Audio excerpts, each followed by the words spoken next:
Rhea Ripley is the winner. She, I think, was the consensus favorite. And although the favorites aren't always the best to win sometimes in this sense, I think this is what the right move, and WWE made the right move because Rhea Ripley is honestly the best matchup to have against Jade Cargill. They haven't faced off yet. She's that big ticket prize that they can promote at WrestleMania. And I just think the prospect of that match is really good. Obviously, Jade Cargill has been defending the championship that much, but hopefully she gets maybe one, maybe two title defenses in before Mania. But what do you think of the prospect now that we have between Rhea Ripley and Jade Cargill at WrestleMania? The hell with the brand split. I guess it's interbrand now, which isn't a bad thing, but I don't want to see Rhea dominating SmackDown and Raw when she's mainly a Raw superstar, like Triple H back in the day when it was like his reign of terror. But as for the match, I'm excited. Although I did want it to be Bianca versus Jade, that obviously can't happen because of her injury. It it should be a good match if Jade can go longer than 5 minutes like she did with Tiffany. Yeah, no, definitely, I agree. But let me ask you this then: in this sense, where obviously it's not Bianca Belair, is Jade Cargill winning this, or do you think Rhea Ripley has to win this? Because I think I'm just gonna say this real quick. I think Jade Cargill needs to win this match because I think it would promote her better as a champion, and it could still lead the prospect and make her even stronger, possibly against Bianca Belair whenever she comes back, if that's at Backlash or if that's at SummerSlam. I think you need to have that match with the title on Jade Cargill's shoulders. I think the best way for this match to end up is that if Rhea gets pinned, but it's not clean because like she's the hottest she's the hottest feet woman superstar. She can't be pinned by a female version of Goldberg cleanly. I know it's Jade, she's strong, but Rhea's the best women's superstar, you know?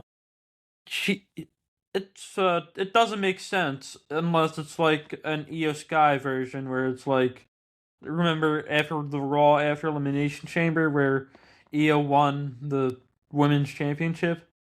It'd have to be like something like that. Have to be unexpected, but also like she has to be protected in a way, you know. Yeah, no, definitely. I agree in that sense. And I just think it's interesting in the fact where it's like Jade Cargill has been this champion, and it's like obviously injuries have sucked and stuff like that, but they've been able to do more with Stephanie Vauquer, and I just think that shows. And it's even like it's like Tiffany Stratton had to get like written off because I think she was like with the injury and stuff like that. Yeah. But it was to the point where like she had to get written off because that feud was so dried out. They didn't run Nia Jax back, and now the only feud that she's had is with Jordan Grace. Which no disrespect to Jordan Grace, she's great and she's been great so far with what she's done with Jade She Cargill. hasn't had enough reps on the main roster for a world title. Exactly, and I just think, and then you just in the comparison to like, and it's like you've had the opportunity to break up Alexa and Charlotte, I think, for a while now, and now it's very close to them, I think, breaking up and stuff like that because they might because now that we haven't talked about this, Nia Jax and Lash Legend won the championships on the Go Home episode before Elimination Chamber. That's the only thing I could see Charlotte Flair and Alexa Bliss fitting into. But then, other than that, it would have made. Let me ask you this: would you have maybe liked the prospect more of Rhea Ripley instead, like the prospect of Alexa Bliss, and then maybe Charlotte Flair finding her way in there in a triple threat, or do you just think Rhea Ripley was the right option overall? Personally, Rhea Ripley is probably the correct option, but I would have liked Alexa because it's more SmackDown oriented, and I'm used to the brand split. But if Rhea's only a SmackDown superstar from now till WrestleMania, I'm fine with that.